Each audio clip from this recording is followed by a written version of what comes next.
Começa agora uma nova viagem pelos 5 continentes, com os temas que estão a marcar a geopolítica internacional. Fazemos sempre esta viagem ao sábado. Eu sou o João Costa e Silva, está comigo o historiador Bruno Cardoso Reis. Bruno, seja muito bem-vindo, como é que estás? Olá, tudo bem? Tudo a correr bem. Cheio de energia para o verão. Pois, está a começar, não é? Vamos a isso. Olha, temos muitos assuntos para falar esta semana, a marcar a atualidade, claro, este memorando de entendimento entre Estados Unidos e o Irão, que põe fim a 3 meses de um conflito que incendiou a região desde o final de fevereiro. O que é que precipitou este passo agora, Bruno? Aquilo que parece ter realmente precipitado esta decisão foi o facto de Donald Trump ter percebido que isto estava a ter realmente um custo económico e um custo político também muito grande para ele. Falámos aqui, aliás, na semana passada disso, com o Jaime Nogueira Pinto. Portanto, os setores mais trumpistas, mais conservadores, mais isolacionistas, que apoiaram fortemente sempre Donald Trump, estavam, digamos, muito preocupados e eram muito críticos deste conflito. Os democratas, os independentes, ainda mais. Donald Trump está neste momento com uma taxa de rejeição, com um balanço negativo entre os independentes, que são quem decide as eleições, sempre muito polarizadas nos Estados Unidos, de menos 55 pontos percentuais. E realmente a questão económica também se estava a agravar. Ele nomeou um novo presidente da Reserva Federal do Banco Central Americano, na esperança de que ele baixasse as taxas de juros na primeira oportunidade. O máximo que ele fez foi manter, porque a inflação continua realmente a subir, muito por força do preço dos combustíveis. Depois tem um impacto em todo o tipo de setores e até de outros produtos também derivados dos combustíveis, como os fertilizantes, que depois impactam os produtos agrícolas, alimentares. E, portanto, acho que isso foi bastante claro. Donald Trump realmente não é alguém que seja muito bom a manter segredo e, portanto, disse muito claramente: eu não quero ser o novo Herbert Hoover, que é o presidente, o seu antecessor, que presidiu os Estados Unidos durante a Grande Depressão e que foi culpado muito por isso, por aquela grande crise económica dos anos, a partir de 1929, no início dos anos 30. E, portanto, esse parece-me ter sido aqui o fator fundamental, e de facto tínhamos muitos indicadores, eu próprio fui destacando isso, de que mesmo para países como a China, realmente estava-se a chegar ao limite daquilo que se conseguia acomodar sem começar a pagar um preço muito elevado. Ou seja, de facto muitos analistas económicos, consultoras importantes, o JP Morgan, etc., basicamente estavam a dizer que em julho íamos ter, digamos, uma escalada muito difícil de controlar nesta crise dos preços e do abastecimento de combustíveis, com impacto em todo tipo de setores, inclusive, por exemplo, também no turismo, nas viagens. Portanto, parece-me que esse foi aqui o fator principal que explicou este timing.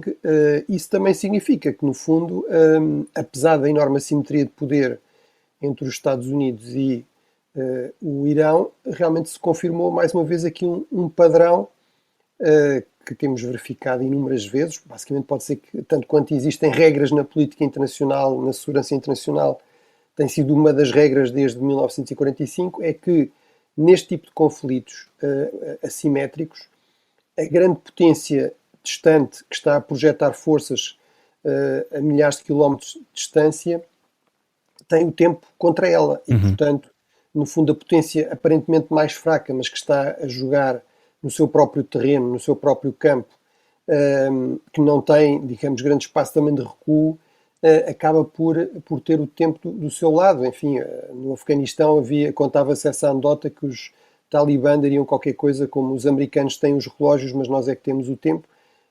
Sobretudo com Donald Trump, isso ainda seria mais de esperar. Ou seja, não só isso parece ser uma regra assim, ou seja, vimos várias grandes potências, inclusive a União Soviética, a sofrerem o mesmo problema, por exemplo, também no Afeganistão.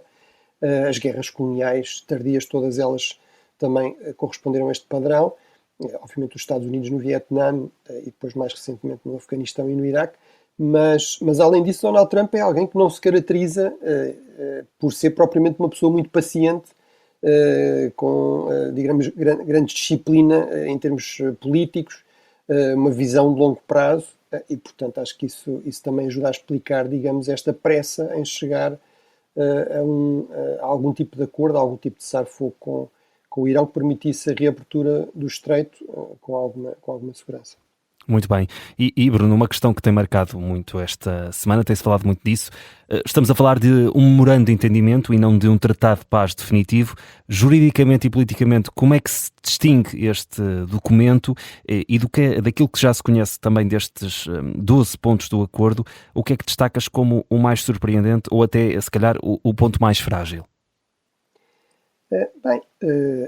Realmente isto não é um tratado de paz, não é? Embora tenha sido assinado por Donald Trump, pelo menos em Versalhes, não é o tratado de paz de Versalhes, por exemplo, pôs fim à Segunda Guerra Mundial, com inúmeras cláusulas, enfim.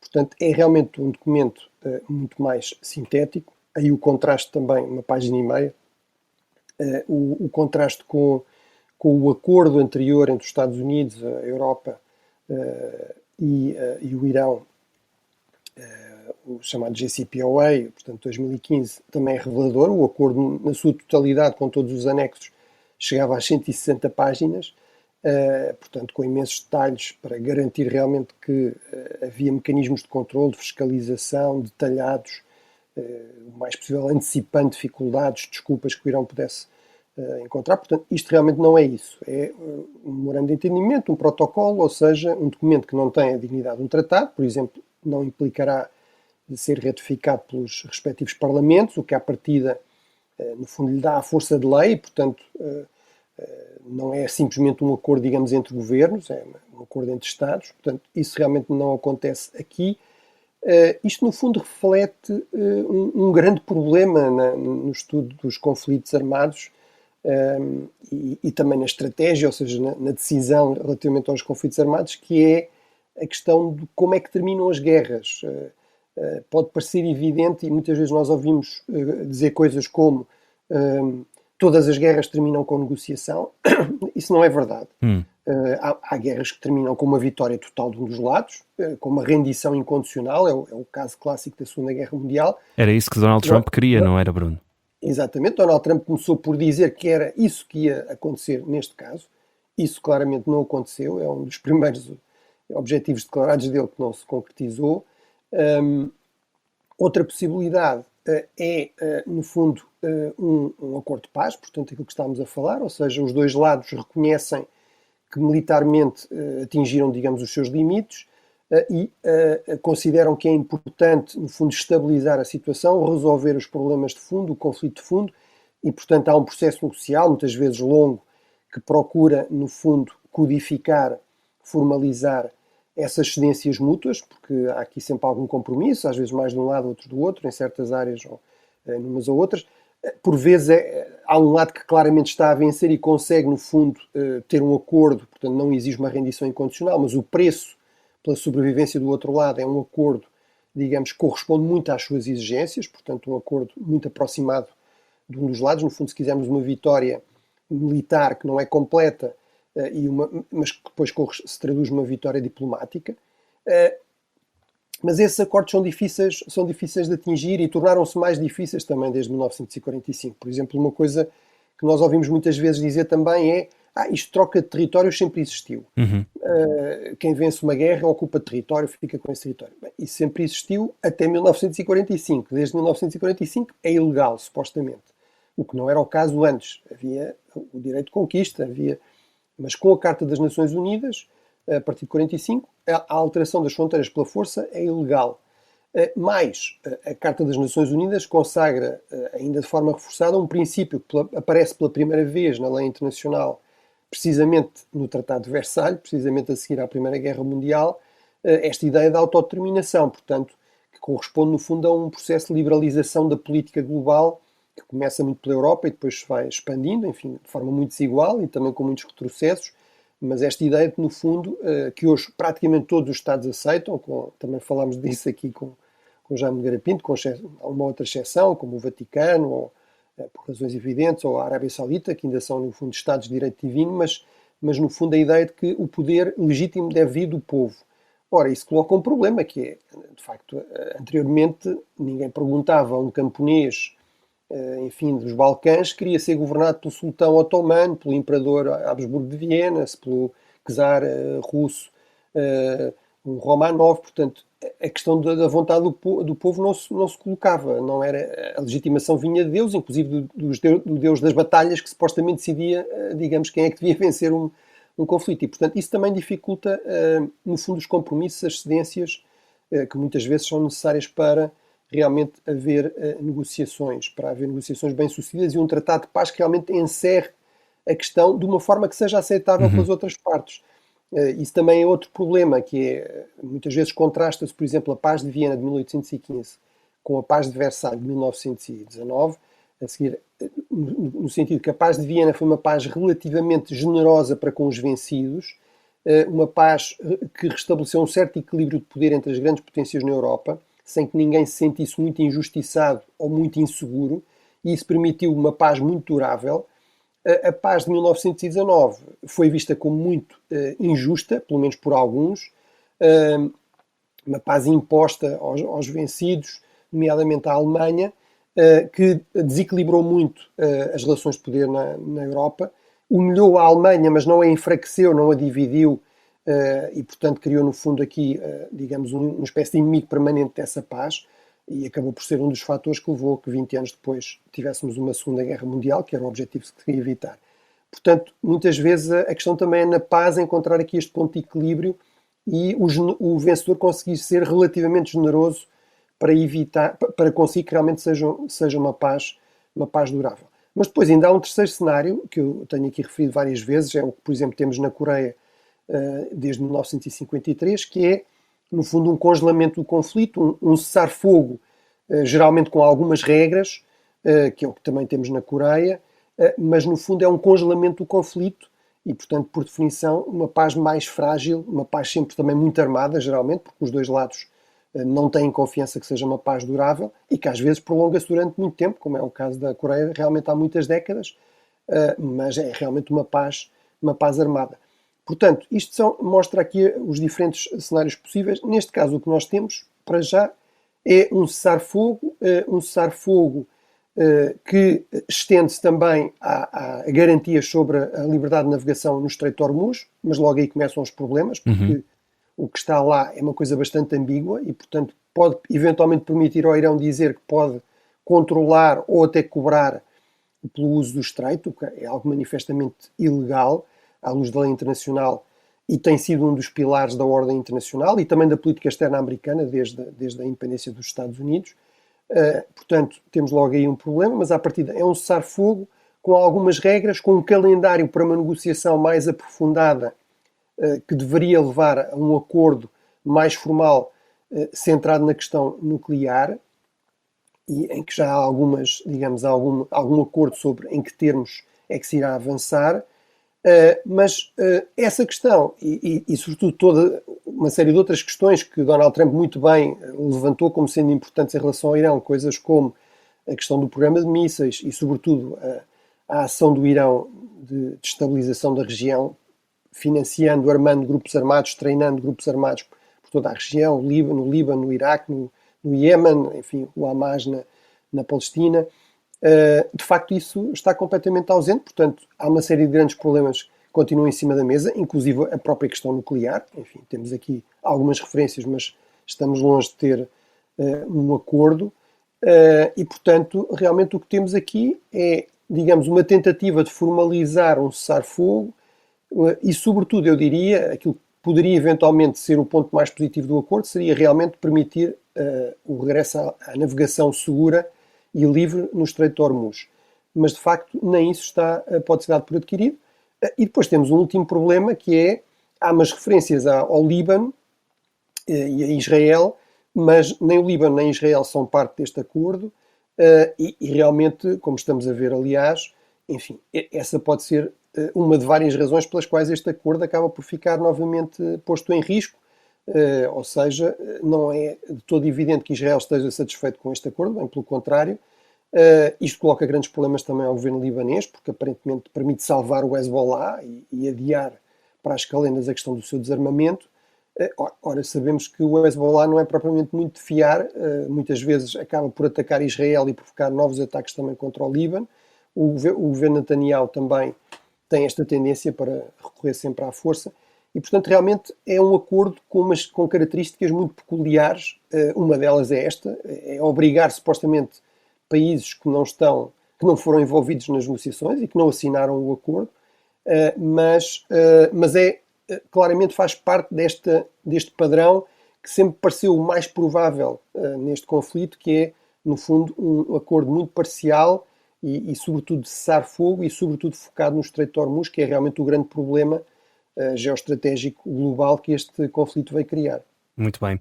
Bruno, nós temos de ficar por aqui nesta nossa primeira parte. Temos mais assuntos para falar na segunda. Até vamos falar da questão do Mundial de Futebol, que está a acontecer na América do Norte, Estados Unidos, Canadá e México. É já a seguir, depois de uma curta pausa para atualizarmos as notícias.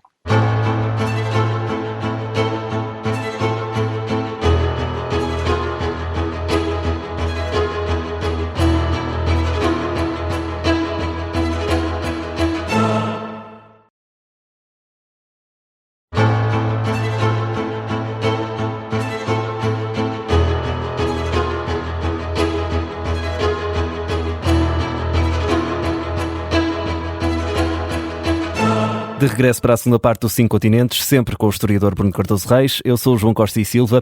Ficamos aqui ainda com uma questão da nossa primeira parte, pendente, a questão nuclear, que foi, lá está, o grande pretexto de Trump para as hostilidades. Sabendo que o acordo, Bruno, permite ao Irão manter temporariamente um enriquecimento a níveis baixos enquanto negocia, esperas uma travagem real do risco de proliferação?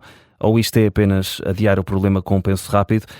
Convém também falarmos aqui dos grandes derrotados e também dos vencedores deste acordo, que para já, e vamos pôr nestes termos, é parcial no Médio Oriente.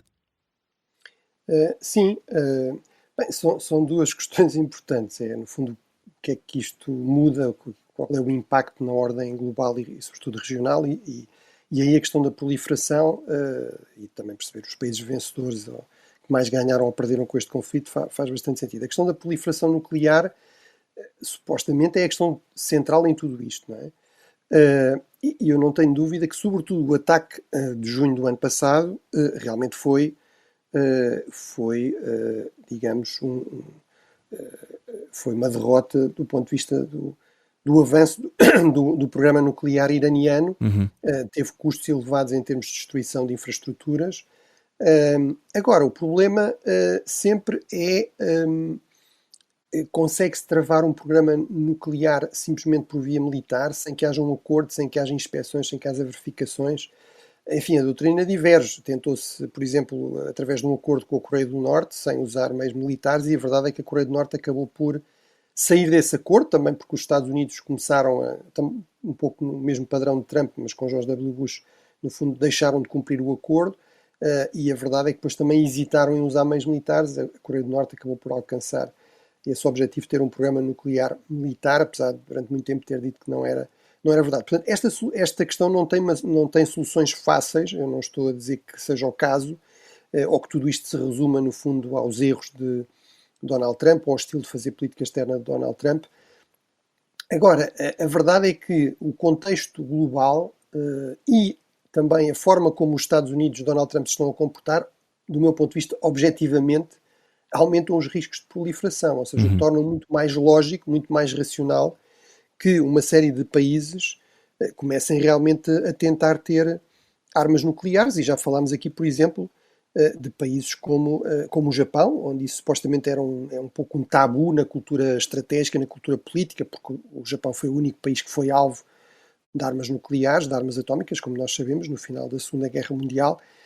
Mas, por exemplo, na Europa, países como a Alemanha ou a Polónia estão também a falar disso cada vez mais.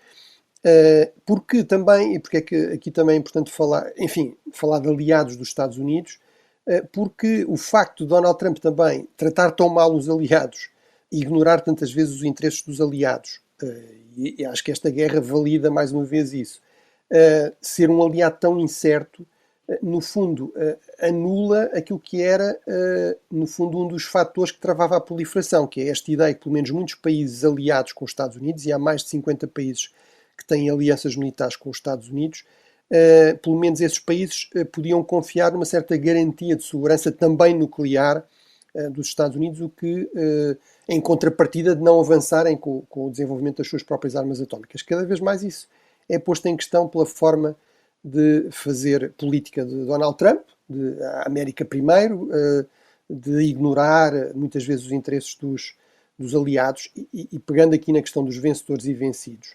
Bem, isto obviamente é uma avaliação preliminar, não sabemos se o conflito terminou definitivamente, não sabemos se haverá realmente um acordo, inclusive um acordo nuclear muito detalhado, mas para já, e com o que está em cima da mesa, parece-me evidente que o Irão é objetivamente um vencedor. Teve aqui grandes custos, grandes perdas, mas o regime sempre esteve disposto a assumir isso. Num conflito assimétrico é inevitável que a parte mais fraca tenha a ter essa capacidade de encaixe, perceber que vai ter perdas, vai ter destruição de infraestruturas, vai ter baixas. Portanto, uma das chaves é ter a vontade política de resistir, de enfrentar isso. Mas o grande objetivo do governo iraniano, que era garantir a sobrevivência do regime, isso foi alcançado. Mas consegue aqui um compromisso preliminar de levantamento de sanções, muito amplo. Consegue ainda uma promessa de 300 mil milhões, enfim, uma promessa vaga, não se percebe muito bem quem é que vai pagar, parece que seriam os países do Golfo que iriam, no fundo, pagar o rearmamento do Irão para ele depois os poder mais eficazmente voltar a ameaçar, mas enfim, mas aparentemente isso está no acordo, portanto está previsto. Ora, isso seria, por exemplo, dinheiro que obviamente o Irão podia utilizar para, lá está, rearmar-se, reequipar-se, recuperar a sua indústria de defesa. Será certamente a prioridade do atual regime, tudo o indica, tendo em conta o perfil passado, para rearmar estas milícias, estes grupos armados que também foram muito atingidos nestes últimos anos, nomeadamente o Hezbollah. Portanto, à partida, nestes termos, e para já, o Irão seria um dos vencedores. Os mediadores também, sobretudo o Paquistão, por exemplo, o atual governo paquistanês, que não era particularmente popular, não venceu realmente as eleições. O líder militar, o Marshal Munir, o primeiro-ministro Sharif, colocaram logo postas por todo o país, no fundo, a gabar-se deste protagonismo no palco global. E realmente é inegável que o Paquistão conseguiu aqui uma vitória diplomática, pelo menos para já, um protagonismo muito importante e que não era evidente à partida. E outros mediadores, nomeadamente o Qatar também, que aposta, no fundo, sempre em ficar aqui um pouco a tentar agradar a toda a gente, a tentar negociar com toda a gente, a oferecer aviões a Donald Trump, mas também a chegar aparentemente a um acordo secreto com o Irão para uma espécie de não agressão na questão do gás natural, que é aliás o maior campo de gás natural que está no Golfo, é no fundo partilhado pelo Irão e pelo Qatar. Portanto, eu diria que esses que apostaram num certo apaziguamento do Irão e nesta vertente diplomática se pode dizer que também saíram relativamente vencedores. A China, porque era muito importante também que houvesse condições para uma certa normalização económica, reabertura do estreito.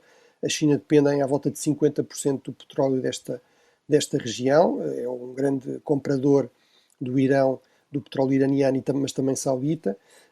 Eu diria que entre os maiores derrotados estão os aliados dos Estados Unidos e aqueles que adotaram uma linha dura em relação ao Irão, em particular Israel, os Emirados Árabes Unidos, aqueles setores nos Estados Unidos também que defenderam a guerra contra o Irão e que defenderam que seria possível aqui vitórias decisivas.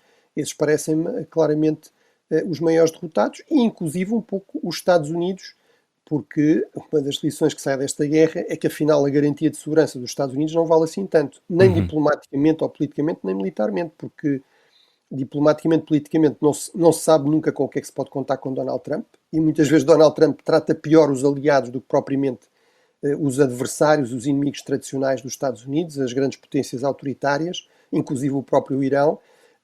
Ignorou aqui claramente preocupações de Israel ou dos Emirados, por exemplo. Portanto, diplomaticamente e militarmente também, porque o Irão mostrou que está atento ao que está a acontecer em termos militares a nível global, que aprendeu as lições do conflito, por exemplo, entre a Ucrânia e a Rússia, e, portanto, o Irão conseguiu realmente mostrar que há limites importantes à eficácia do poder militar norte-americano na proteção dos seus aliados no Golfo. Não conseguiram proteger os aliados do Golfo dos ataques aéreos iranianos a 100%, longe disso. Mostrou os limites também dessas capacidades muito sofisticadas, porque depois há uma reserva estratégica limitada desse equipamento muito caro, não é? Desses mísseis que custam entre 1 e 3 milhões de dólares, depois estão a interceptar drones que custam alguns milhares de dólares, e mostrou também que sem uma marinha convencional, sem uma força aérea convencional, consegue realmente pôr em risco a navegação segura no Estreito de Hormuz e com isso ter um impacto brutal na economia global. Muito bem, Bruno, uma grande lista de vencedores e derrotados. Vamos agora cruzar as lições deste curto conflito com o Irão e a fase atual da guerra na Ucrânia. O que é que podemos retirar em termos mais amplos sobre o futuro desta guerra e também a questão dos meios militares, não é? Nesta altura já convém falar também sobre esta questão. Sim, ou seja, ligando com a resposta anterior, no fundo o que isto mostra e o que também estes ataques ucranianos muito mais eficazes, por exemplo, pela primeira vez um grande ataque contra uma refinaria em Moscovo. O que realmente tudo isto mostra é que para já a evolução tecnológica está a favorecer o nivelamento de poder, está a favorecer, se quisermos, as potências mais fracas. Os drones aéreos, navais, terrestres, a Ucrânia cada vez mais está a usar drones também terrestres. A Ucrânia transformou-se numa superpotência dos drones, produz quase 1 milhão de drones por mês, à volta de 800 mil, também cada vez com mais alcance, mais eficazes, que também são utilizados na defesa e não apenas no ataque, no fundo para a interseção de outros drones. Portanto, realmente, neste momento temos aqui uma nova tecnologia, esta tecnologia dos drones, que claramente está a ter um papel fundamental nos conflitos armados. É parte de um conjunto de tecnologias disruptivas que estão a ter cada vez mais impacto nos conflitos armados e cuja evolução é muito difícil de prever, por exemplo, a questão da inteligência artificial, que já foi também usada neste conflito para a aquisição de alvos, e portanto pode ser que isto, por exemplo, ao nível da inteligência artificial, até volte a favorecer as grandes potências, as potências mais fortes, com mais recursos, com mais capacidade de inovação, digamos, tecnológica de ponta, mas para já a grande lição a tirar é não é possível vencer um conflito armado sem grandes quantidades de drones. Esses drones dão uma grande vantagem ao lado aparentemente mais fraco, ou pelo menos permitem, em certa medida, nivelar a assimetria de poder. Se isto dá mais vantagens, enfim, digamos, à ofensiva ou à defesa, eu diria também, à partida, parece dar mais vantagens para já a uma dimensão mais defensiva, embora obviamente qualquer arma possa ser usada, digamos, para atacar, para defender, mas no fundo permite sobretudo a potências mais fracas ter aqui uma espécie de estratégia de negação daquilo que seria a superioridade, os efeitos normais da superioridade militar de uma potência mais forte, uma capacidade de resistência de prolongar o conflito muito maior, de provocar baixas, estragos, de facto ao lado mais forte e, portanto, à partida, tendencialmente, diria, a defesa do lado mais fraco. Mas, obviamente, tudo isto é sempre dinâmico e, portanto, o grande risco num conflito é sempre aprendermos as lições da guerra anterior, prepararmos para combater uma guerra do passado, a guerra mais próxima do passado, e não percebemos que, entretanto, as coisas estão a evoluir e não acompanharmos essa evolução. Esse é um grande risco, diga-se, no caso da Europa,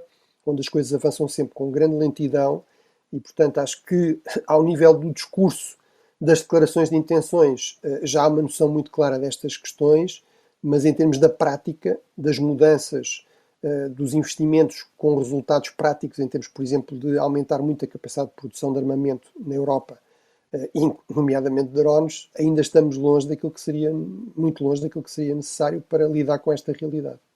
A par da guerra, Bruno, está a ser também dada especial atenção ao Mundial de Futebol que está a acontecer na América do Norte. Estados Unidos, Canadá e México são os países organizadores. No momento de tanta fragmentação global, que leitura é que fazes desta dimensão geopolítica e geoeconómica deste torneio? E pergunto se o soft power do desporto ainda serve para aproximar nações ou tornou-se apenas mais uma arena de afirmação nacionalista e também ela propriamente dita comercial? Bem, o desporto realmente tem essa tradição que remonta à antiguidade, dos Jogos Olímpicos, não é? Dos Jogos Olímpicos da antiguidade, dos Jogos Olímpicos gregos. No fundo, a ideia que se tentou também retomar com os Jogos Olímpicos contemporâneos, modernos, a partir do final do século XIX, da trégua olímpica, não é? Portanto, isso realmente acontecia na Grécia Antiga. Durante aquele mês dos Jogos Olímpicos era suposto haver uma trégua, portanto, haver uma paragem nos conflitos armados entre as diferentes que eram relativamente frequentes entre as diferentes cidades-estados gregas, mas realmente isso nunca se conseguiu reproduzir com os Jogos Olímpicos ou com o Mundial de Futebol. Sempre foi um bocadinho mais retórica ou, se quisermos, boas intenções do que prática.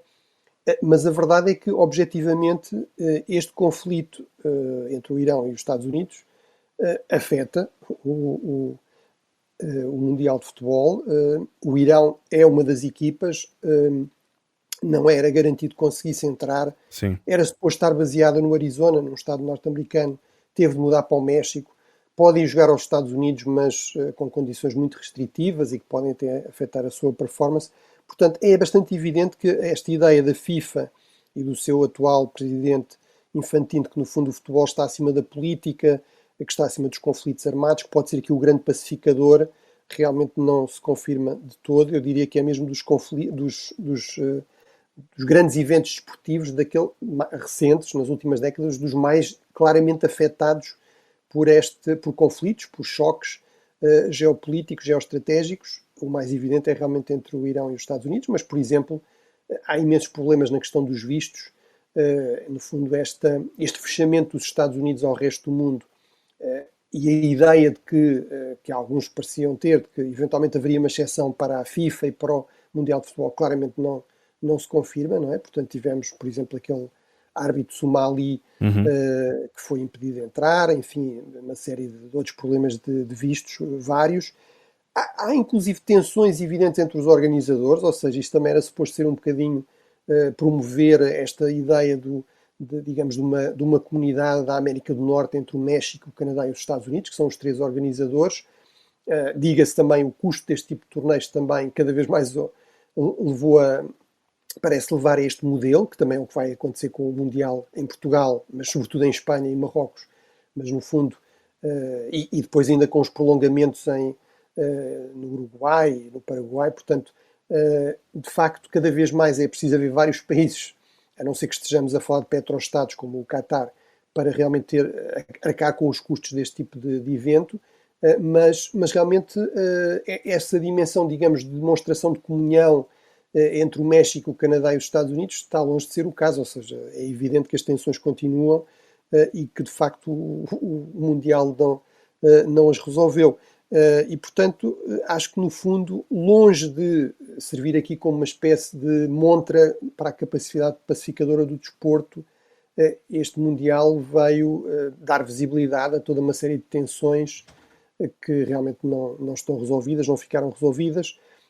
Enfim, não sei se o Infantino irá dar um segundo prémio da paz da FIFA a Donald Trump, mas claramente este prémio inventado, que não existia antes, dado pela primeira vez a Donald Trump, não o tornou mais pacífico, não parece ter tido aqui os efeitos desejados.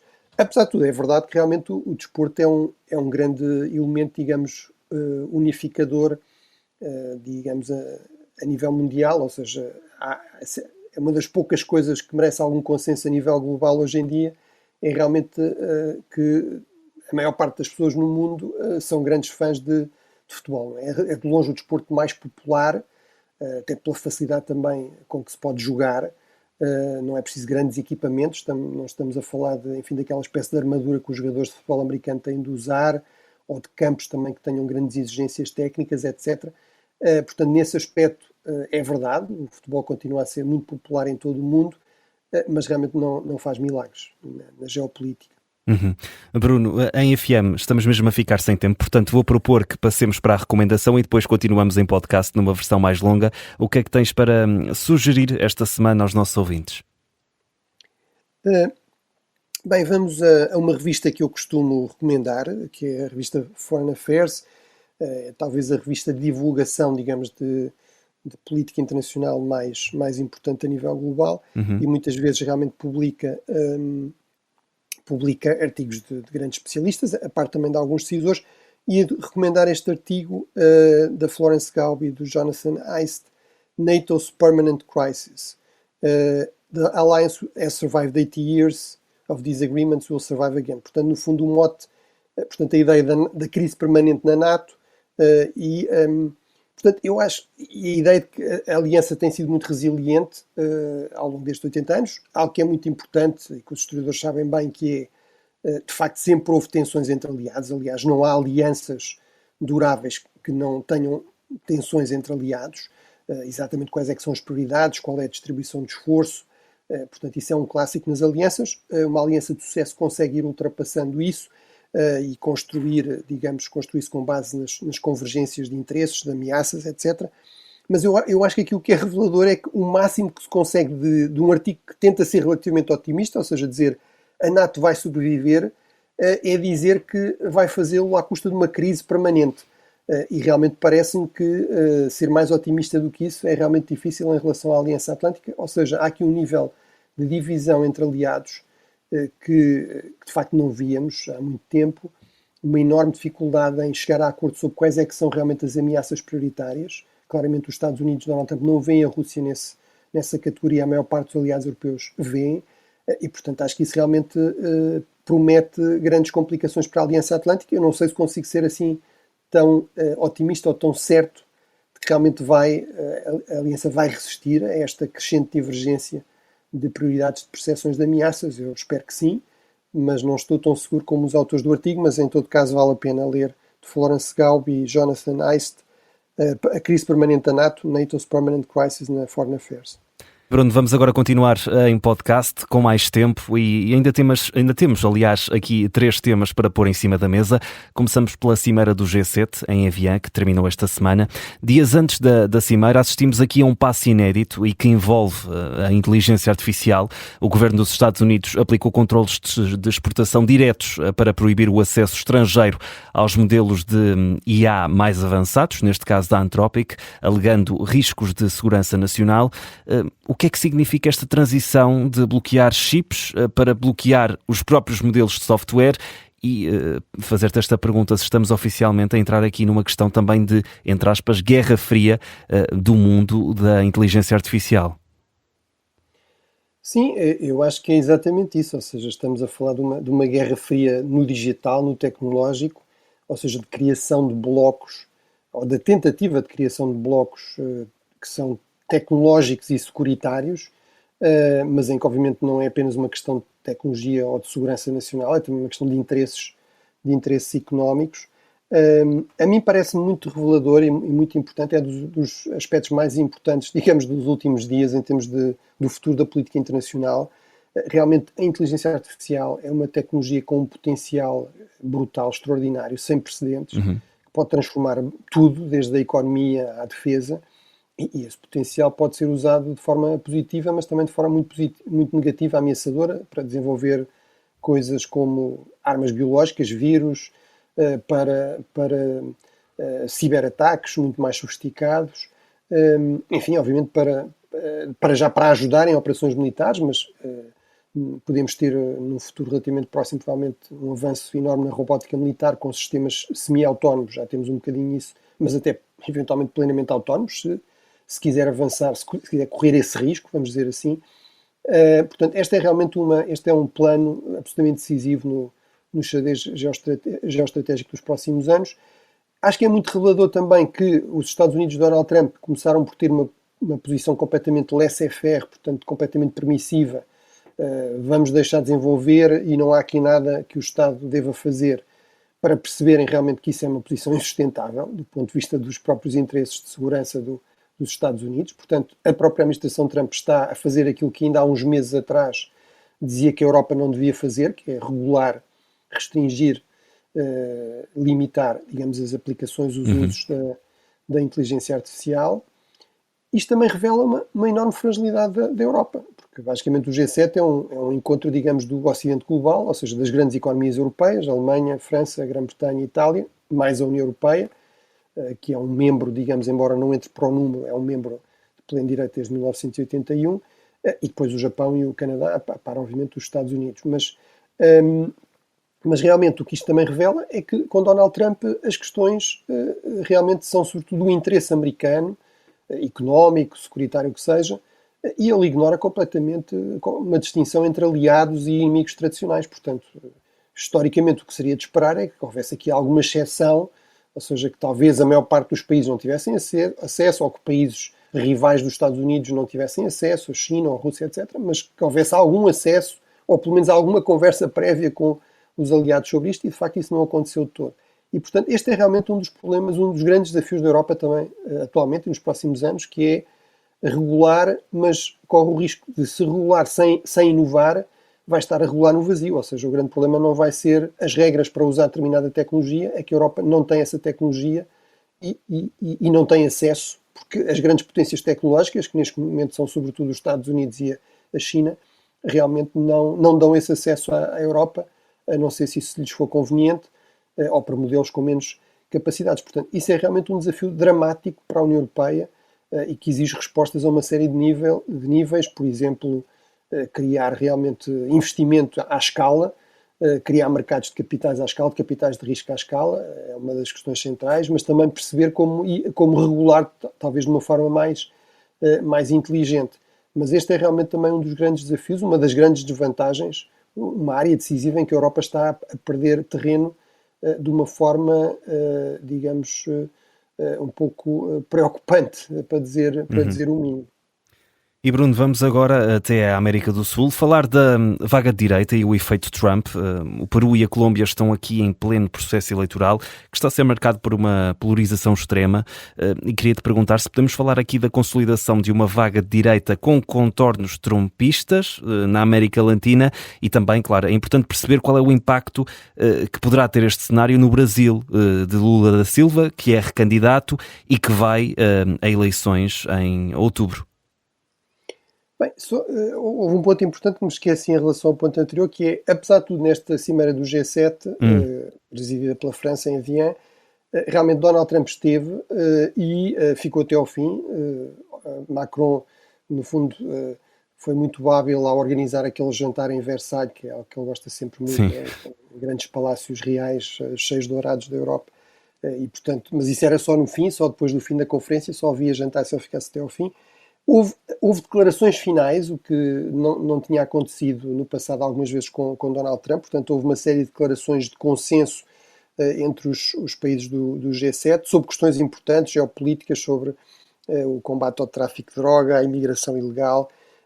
Provavelmente isso digamos, era uma condição para os Estados Unidos aceitarem outras declarações, por exemplo, sobre a questão também das matérias-primas críticas, mas não houve realmente, por exemplo, sobre esta questão da inteligência artificial, que é talvez a questão mais importante, e esse desacordo ficou bastante evidente, e o facto de isto não alterar esta postura, eventualmente, neste caso, um bocadinho menos agressiva de Donald Trump e dos Estados Unidos, não altera um fundamental, ficou evidente nessa decisão em relação ao acesso aos modelos mais avançados da Anthropic.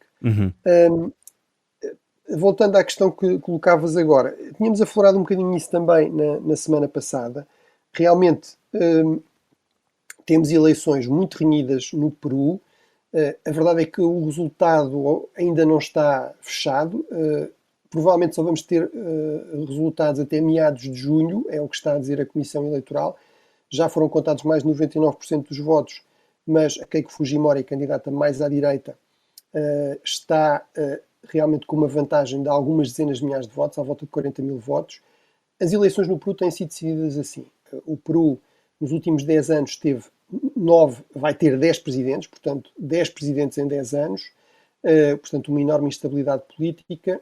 As últimas eleições têm sido sempre decididas com diferenças com menos de 1%. A própria Keiko Fujimori, que agora aparentemente é a vencedora, perdeu nas eleições anteriores, em 2021, exatamente por este tipo de margem. Portanto, é uma sociedade muito polarizada.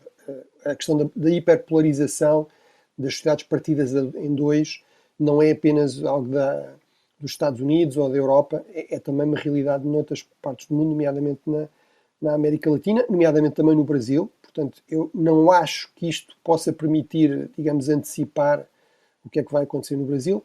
Vamos ter neste domingo eleições na Colômbia, que são muito importantes também, podem resultar numa viragem à direita e portanto, e numa derrota da esquerda, que está neste momento no poder com o Presidente Petro. E realmente a Colômbia é, a par do México, do Brasil, enfim, depois daqueles países que já se esperariam, Venezuela, a Nicarágua, Cuba. Portanto, é neste momento a grande exceção a esta tentativa de facto, Donald Trump de reconstruir, digamos, o regionalismo, uma espécie de regionalismo ad hoc, sem tratados, sem grandes imposições institucionais, mas no fundo uma coligação regional, se quisermos, liderada pelos Estados Unidos, este Shield of the Americas, que no fundo se foca na resposta de mão dura à criminalidade organizada, ao tráfico de droga, na segurança pública, na militarização da resposta a essa ameaça, no fundo também na replicação um pouco do modelo de El Salvador, de Bukele, que foi um dos pioneiros, digamos, um dos promotores desta ideia também, juntamente com o presidente Noboa do Equador, portanto, no fundo, grandes prisões, etc. Por exemplo, o candidato que poderá vencer na Colômbia, à partida está a liderar nas sondagens, Abelardo de la Espriella, que é um populista, digamos, de direita, por exemplo, promete construir 10 megaprisões no modelo de El Salvador, de Bukele, e promete realmente investir muito no que eles chamam de Plano Colombo 2, ou seja, no regresso à cooperação militar, à linha dura contra a criminalidade organizada, o tráfico de droga na Colômbia. Neste momento, os gangues colombianos já estão tão organizados e tão bem financiados que recorrem, inclusive, cada vez mais a drones nas suas guerras, nos seus conflitos. Portanto, já não estamos a falar do tiroteio clássico, mas realmente de ataques com drones armados por estes gangues. E, portanto, isto diz bem do nível de sofisticação e de risco que estes grupos colocam. Isso não quer dizer que esta resposta seja necessariamente a melhor, mas também diz muito do grau crescente de impaciência da opinião pública na América Latina com esta crise de segurança muito generalizada. E vamos ter de estar atentos a estes dois países para perceber qual é o desfecho deste ato eleitoral nestes dois países da América do Sul. Vamos fechar com o secretário de Guerra norte-americano, Pete Hegseth, que criticou a Nova Zelândia em Singapura. Na reunião da NATO em Bruxelas criticou os europeus e ameaçou com uma revisão e postura de força na Europa nos próximos 6 meses. Bruno, a pergunta que não quer calar, o que é que podemos esperar até à cimeira da NATO e quais são os países que, segundo estas declarações, podem estar mais em risco? Bem, por um lado, esta questão que é realmente os Estados Unidos já estão também a criticar os aliados na Ásia e não apenas na Europa. É um dos paradoxos desta questão, o que mostra também que, apesar de tudo, a Europa ainda continua a pesar alguma coisa digamos, na cultura política americana. Realmente esta opção com a Europa era um pouco estranha porque os aliados asiáticos ainda gastam menos historicamente do que os aliados europeus. O Japão, por exemplo, estava no 1%. Historicamente também ajudam militarmente muito menos os Estados Unidos. E realmente a Nova Zelândia é aqui eventualmente um caso paradigmático disso. Ou seja, é um país que gasta à volta de 1% em defesa, um país muito mais rico que Portugal, enfim, com alguns aspectos comparáveis, inclusive população, etc., mas que gasta à volta de 3 mil milhões, Portugal já vai nos 5 mil, a caminho dos 6 mil milhões, portanto quase o dobro. Realmente a Nova Zelândia terá percebido aqui qualquer coisa e, portanto, já tinha declarado, com o novo governo de direita, aliás, que ia realmente procurar aumentar para 2% até 2030, portanto, apesar de tudo, bastante tempo, mas e lá está, 2%, que atualmente já é, digamos, a base de partida na Europa. O que se fala só de despesa militar, para além de outras áreas complementares, é 3,5%. E, portanto, realmente, Pete Hegseth, neste encontro, nesta conferência de segurança, digamos, asiática em Shangri-La, em Singapura, de Shangri-La, realmente veio a criticar a Nova Zelândia e outros países aliados asiáticos, dentro que têm de gastar mais, mas sobretudo, também o que é de sublinhar é que essas críticas continuam em relação à Europa, e é um pouco bizarro porque realmente a realidade alterou-se muito substancialmente.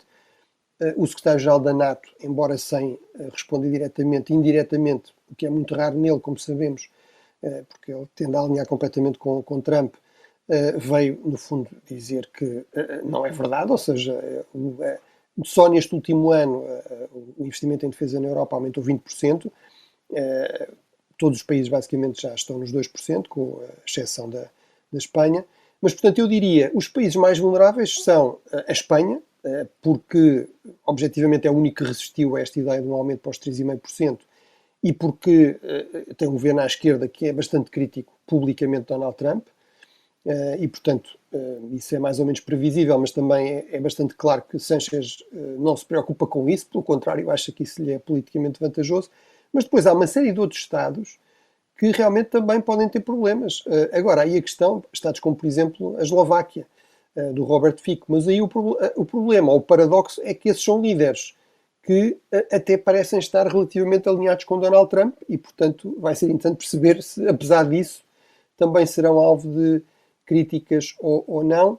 Para já temos este desenvolvimento, digamos, mais recente, que é uma crise com a Itália de Meloni, não é? Em que Donald Trump, mais uma vez, acho que Meloni responde muito bem, ou seja, dizendo algo que nós também sabemos, que é muitas vezes Donald Trump inventa completamente, portanto diz coisas que não é possível que sejam verdade, mas portanto Meloni diz taxativamente: é mentira que eu lhe tenha pedido, por favor, que me recebesse ou que tirasse uma fotografia comigo.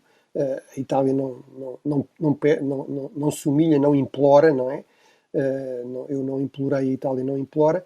O ministro dos Negócios Estrangeiros italiano cancelou, António Tajani, que era alguém próximo de Berlusconi, cancelou uma visita aos Estados Unidos, mas portanto, o que isto mostra é, mais uma vez, algo que Meloni também diz, e que eu acho que ela tem toda a razão, que é realmente este lado bizarro na postura norte-americana.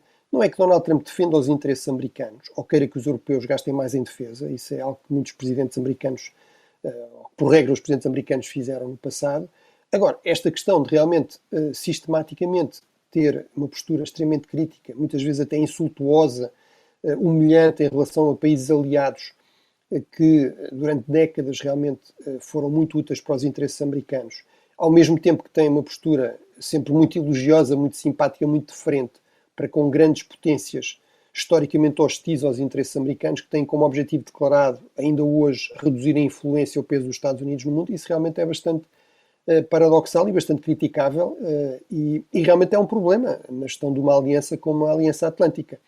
Uma coisa é haver divergências em pontos concretos, outra coisa é haver inclusive esta percepção da parte de cada vez mais líderes europeus, inclusive líderes da direita europeia, de que realmente Donald Trump não respeita minimamente os aliados, não respeita minimamente os líderes dos países aliados, e realmente isso parece-me que é uma receita para, lá está, uma crise permanente na NATO, ou eventualmente algo até ainda mais grave. Bruno, é desta forma que fechamos esta edição do 5 Continentes. Se tiver perguntas, dúvidas, pode escrever-nos através do nosso e-mail ouvinte@observador.pt. Pode também deixar-nos mensagens escritas ou de voz através do WhatsApp, através do número 91002 4185, através também do Spotify. Pode deixar comentários a cada novo episódio. Bruno, estamos cá no próximo sábado. Um grande abraço e boa semana. Obrigado, João. Obrigado a todos e boa semana.